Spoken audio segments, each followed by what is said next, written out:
अभी तक 186 लोगों से पूछताछ की गई है और ये सभी ओवरग्राउंड वर्कर्स के नेटवर्क को खंगालने के लिए किया गया है। और इन 186 लोगों से जब पूछताछ की जा रही है तो संभवतः आने वाले दिनों में जो फैक्ट्स मिल रहे हैं उस बेसिस पर सर्च ऑपरेशन भी बहुत तेजी से चल रहा है। लेकिन साउथ कश्मीर पहलगाम में इस वक्त मेरी मौजूदगी है, आपको मैं तस्वीरें दिखाऊं तो बारिश कल से ही लगातार यहाँ पर हो रही है। हालांकि इस बारिश के बीच भी जो सेंट्रल एजेंसीज हैं उनका सर्च ऑपरेशन लगातार चल रहा है, क्योंकि इन्हीं जंगलों में, इन्हीं घनी झाड़ियों में और इसी वेदर का फायदा उठाकर जो आतंकी हैं वो हाइडआउट्स बनाते हैं और हाइडआउट्स में छिप जाते हैं। हालांकि जिन 186 लोगों से लगातार पूछताछ की जा रही है उस पूछताछ के आधार पर इस मामले में इन्वेस्टिगेशन की जा रही है और जो भी लीड्स मिल रही है इन घाटियों का सहारा लेकर जो आतंकी छुप रहे हैं, अपने हाइडआउट्स बदल रहे हैं, नए नए हाइडआउट्स बना रहे हैं, उस बारे में ओवरग्राउंड वर्कर से पूछताछ कर इन हाइडआउट्स को एक तरीके से उसका पर्दाफाश करना और आतंकियों की गिरफ्तारी के लिए जो काम है वो किया जा रहा है। लेकिन आप देखेंगे कितना चैलेंजिंग वेदर है, बारिश हो रही है, तापमान में भी बहुत ज्यादा गिरावट है, लेकिन इसके बावजूद चाहे वो सेंट्रल रिजर्व पुलिस फोर्स हो,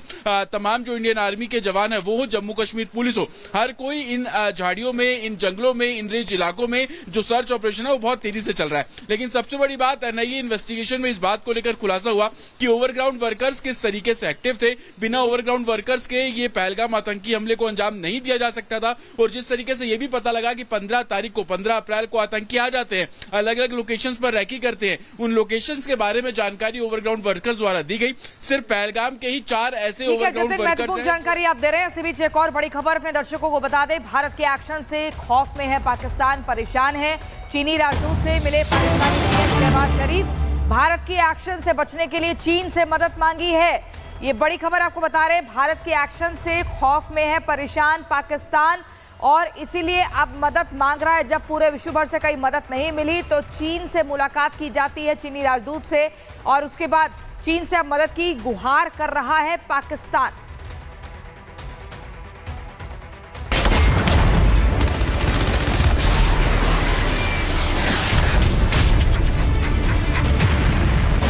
हिंदुस्तान की ताकत को जानता है पाकिस्तान, हिंदुस्तान के गुस्से को पहचानता है पाकिस्तान। 3 लड़ाइयों में न सिर्फ पाकिस्तान ने भारत की ताकत का एहसास किया है, बल्कि उसके सीने पर हार का यह त्रिशूल उसे आज भी चुभता है। पहलगाम में हुई कायराना हरकत के बाद तो वो जानता है कि उस पर कभी भी और कैसे भी हमला हो सकता है। अब पाकिस्तान के पास दुनिया भर में मदद की भीख मांगने के अलावा कोई और रास्ता बचा भी नहीं है।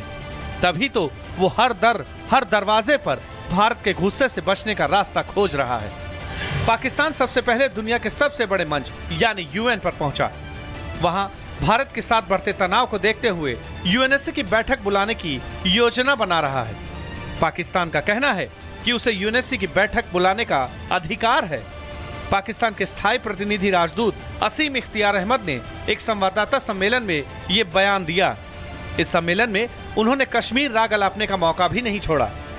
यानी डरा हुआ आतंकिस्तान अब खुद को कश्मीर के नाम पर विक्टिम साबित करने की कोशिश भी कर रहा है। यही नहीं, कश्मीर के साथ साथ पाकिस्तान ने कौम के नाम पर भी मुस्लिम देशों को बरगलाना शुरू कर दिया। दरअसल पाकिस्तान ने मुस्लिम देशों से भारत पर दबाव बनाने का आग्रह किया है। पाकिस्तान ने मुस्लिम देशों को भाईचारे का हवाला देते हुए कहा कि वो भारत पर तनाव को कम करने का दबाव बनाएं। पाकिस्तान ने मुस्लिम देशों के सामने दक्षिण एशिया शांति और स्थिरता का हवाला दिया। इससे पहले पाकिस्तान चीन और अमेरिका तक के सामने मदद की भीख मांग चुका है। शुक्रवार को एक बार फिर शहबाज शरीफ चीन के सामने भीख मांगने पहुंच गए और भारत के साथ चल रहे तनाव को लेकर चर्चा की। हालांकि चीन की ओर से शहबाज को भीख के नाम पर सिर्फ ये आश्वासन मिला कि वो भारत से बात करेगा।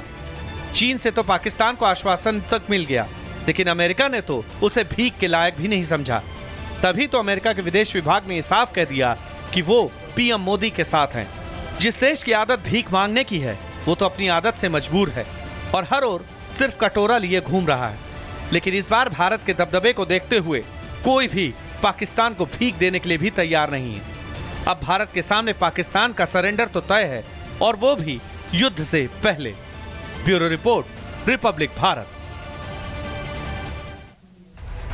तो देखा आपने कैसे चीन के पास कटोरा लेकर के फिर पाकिस्तान पहुंच चुका है कि हमें भीख दे दीजिए। पाकिस्तान लगातार ये कह रहा है कि भारत के प्रकोप से बचा लो, लेकिन उसे इसमें भी कहीं ना कहीं जो फेलियर है वो मिलती हुई नजर आ रही है। बढ़ेंगे आगे और अब बात पाकिस्तानी सेना की करेंगे, जिसके खिलाफ कई शहरों में विद्रोह है। बलूचिस्तान के कलात में पाक सेना के काफिले पर हमला किया गया। बड़ी खबर आपको बता रहे, बलोच लड़ाकों ने कलात शहर पर कब्जा किया है और आपको बता दें कि सरकारी बिल्डिंग पर लड़ाकों का कब्जा नजर आ रहा है। ये बड़ी जानकारी आपको दे दे, लगातार जो तस्वीरें वो भी निकलकर सामने आ रही, तस्वीरें भी आपको दिखा दे जहां किस तरीके से पाक के खिलाफ जो है विद्रोह है, जो विरोध है वो देश भर में ही नहीं दुनिया भर में अब नजर आ रहा है। अलग अलग देशों से इस तरीके की तस्वीर सामने आ रही है और ये दो तस्वीर इस वक्त आपको दिखा दे जहां किस तरीके से, देखिए पहली तस्वीर खैबर पख्तूनख्वा की जहां किस तरीके से लगातार विरोध है और वहीं बलूचिस्तान की तरफ से भी अब जो सरेंडर है पाकिस्तान करता हुआ नजर आ रहा है।